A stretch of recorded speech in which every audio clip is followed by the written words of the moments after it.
Randolph Bourne wrote that war is the health of the state. So if you oppose war, you must oppose the state. And if you oppose the state, you must oppose its lifeblood, the Federal Reserve.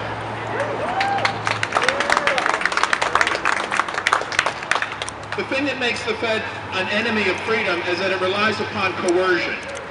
And it enables aggression on a scale that the world had never seen before. For the past 100 years, this racket has confiscated over 95% of the wealth of this country. And it's left behind countless millions of bodies in its wake. In conjunction with illegal tender laws, the Fed systematically extracts the wealth of everyone holding U.S. currency. And with their political partners, they are assured the power to continue doing this to future generations. So, without fiat currency, wars are very difficult to finance. Tax victims quickly grow weary of endless war. Wars of aggression are particularly hard to sell. When folks are expected to pay for these wars out of their own pocket, suddenly everyone becomes a peacenik. But politicians love war because the scared masses happily turn over their resources and their freedom. But these wars are expensive, and politicians don't have any of their own money to spend, so they could raise taxes, but that's not politically viable for very long. There are limits to what they can steal via taxation. So they make up this piece of paper and they call it a treasury bill, and then they take it over to the Fed, and the Fed loans the politicians as much money as they want. Now, the politicians do have to put up collateral for this, but that collateral is you and your children. So in return, the politicians get whatever they want. The bankers make loads of interest, and then they reinvest a portion of their loot into the campaign coffers of their co-conspirators. So most victims of this scheme don't even realize that they've been swindled. They just find that it's harder and harder to make ends meet. When the prices go up, the politicians drag out a few of these greedy CEOs for a TV scripted dressing down. It's never the politician's fault. They just blame greed. But eventually folks start to figure this out. They start using other forms of currency that aren't vulnerable to this inflation tax. That's when the politicians go to work outlawing potential rivals to the Fed.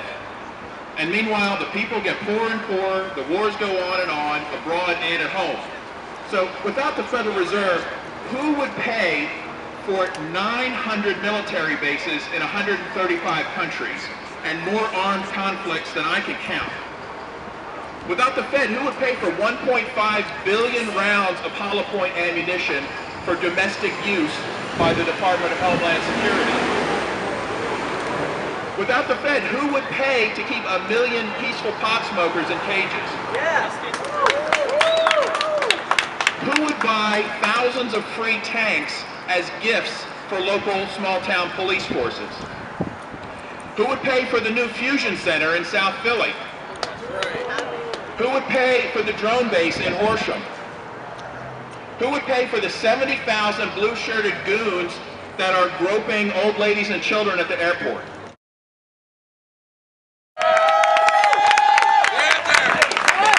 Thanks, everybody. Thanks so much for being here. So, by a round of applause, who owns themselves? All of you. Great, great. Because I don't want to talk to anybody who's a slave still, who's a slave to this Federal Reserve, or a slave to any of these politicians. You all own yourselves, and thank goodness we know that. So I've got some great news to share with you, and that's that the Federal Reserve has been made impotent. You may have not heard this news, so let me share with you that in October of 2009, a man named Satoshi Nakamoto invented a thing called Bitcoin. Another round of applause. Who has heard of Bitcoin? Just so I can get up to That's great, because I wasn't sure how many of you had heard of this, so that's really what my speech is about. I wanted to make sure that you know that you have an alternative, that you don't have to use the funny money that comes out of this building here. So the dollar, we all know, if you're here today for and then the Fed rally, you know that the dollar empowers the government. That through fiat money printing, and quantitative easing and debt-based money. This is how wars are able to be perpetuated, World War I and World War II and the endless wars. In fact, I looked it up just before coming here today, how many wars the US admits participation in. They don't call them wars, but the armed conflicts. Anybody shout out a number like how many wars you think the US is involved in. I see you just throwing up your arms. 74 that they publicly admit, and 54 of them are in Africa. Did anyone even know this is happening? And yet they're funding it because of this building. They're able to pull the wool over all of our eyes because they're able to use these dollars. If you don't use the dollars, you don't give them power.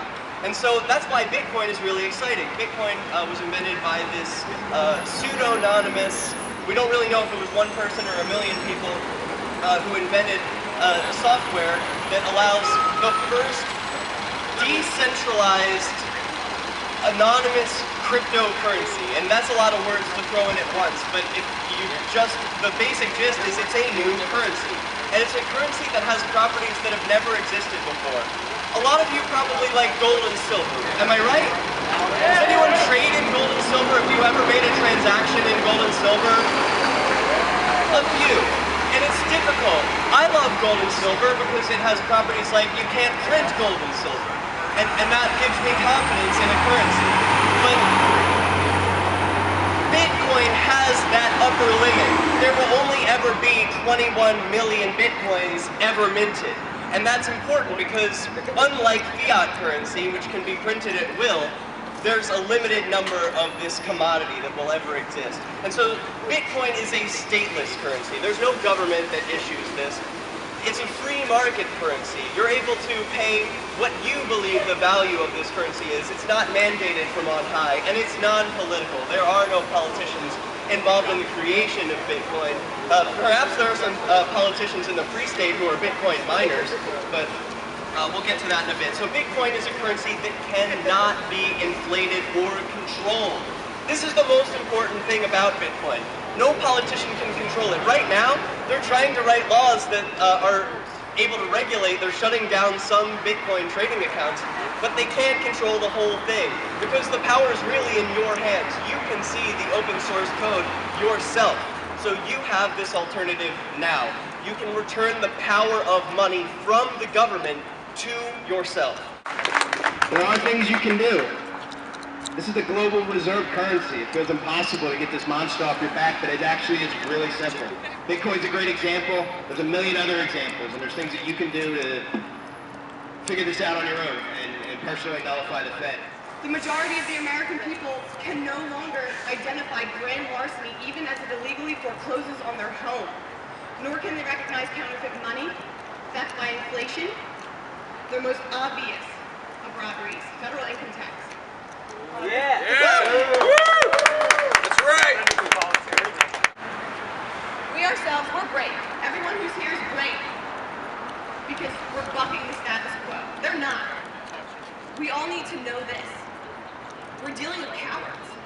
They're fearful of the truth, of knowledge, and of we the people, because only we the people, armed with truth, empowered by knowledge, and united by courage, can overthrow this regime. Waking up is an involuntary response, whether it's to getting enough sleep, or a noise, or a child crying, or whatever it is.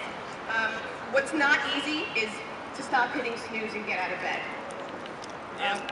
Everyone here is awake to some degree. How many of us have gotten out of bed? 5 years ago, I stood here. I got up out of bed, and I stood here, and I felt great. I did some street outreach. I went home, and I got right back into bed for years. Occupied Philadelphia a couple years later. I got out of bed. I traded my bed for a sleeping bag and a small spot in between two tents. And it felt great. I felt like I made a difference. I felt great. But I went home, and I got back into bed. It took something inside for me to completely trade everything I knew to walk away from a very secure job.